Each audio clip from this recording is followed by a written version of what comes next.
नमस्ते जी। नैनों की अकल्पनीय ज्योति में, कर्णों की अवर्णनीय गूंज में, जिह्वा के अतुलनीय स्वाद में, बोधातीत सुषुम्ना की अथाह शांति में, सूक्ष्म से सूक्ष्मतर रजकणों में, कठोर काष्ठ में, कोमल दूर्वादल में, सभी में उसी का आभास है। वही है सर्वत्र, सभी में उसी का वास है।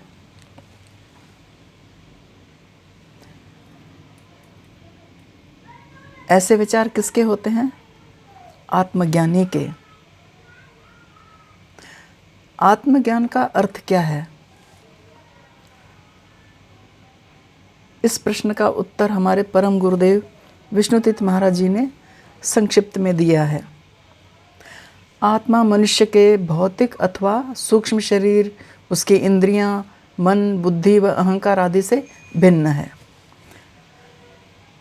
भौतिक शरीर स्थूल शरीर जो चलता फिरता है, सूक्ष्म शरीर जो चिंतन मनन करता है, कारण शरीर स्वभाव प्रकृति हो, मन, बुद्धि व अहंकार, इन सब से आत्मा भिन्न है।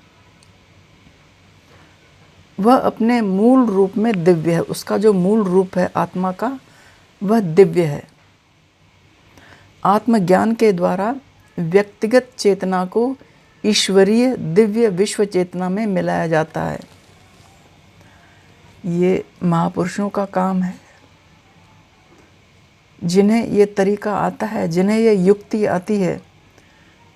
उन्होंने अपनी व्यक्तिगत चेतना को ईश्वरीय दिव्य चेतना में, जो विश्व में व्याप्त है, उसमें मिलाया है। मिलाने की क्षमता रखते हैं। वही सर्वांतरयामी होते हैं। ध्यान में लगे हैं, लेकिन वो पहचान जाते हैं, जान जाते हैं वहाँ क्या हो रहा है। वे अंतर्यामी सिद्ध पुरुष होते हैं। यह मनुष्य का ऐसा सर्वोत्कृष्ट विकास है जो उनकी अपनी चेष्टा, अपने प्रयास से वह गुरु से प्राप्त अनुग्रह के आधार पर संपादित किया जाता है। हर स्थान पर गुरु का महत्व है। गुरु के अनुग्रह से ही, गुरु की प्रेरणा से ही, गुरु के संकल्प से ही ये जो सिद्धि है, हम सिद्धि भी कहेंगे, सिद्धि ही तो है। ये जो विकास है, जो अपनी व्यक्तिगत चेतना को समष्टि में मिला देते हैं, घर बैठे जान सकते हैं केदारनाथ में क्या हो रहा है।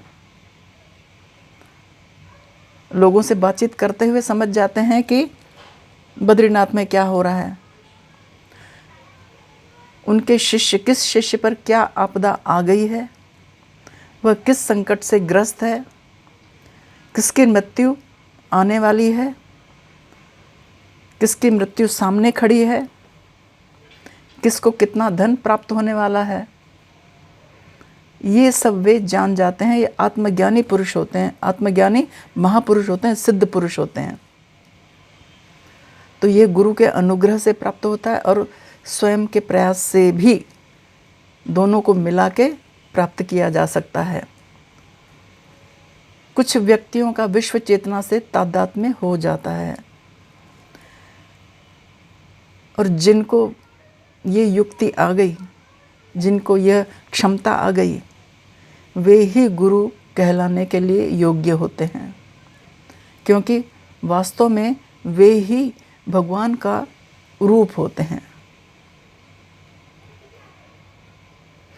ऐसे लोगों को गुरु कहा जा सकता है।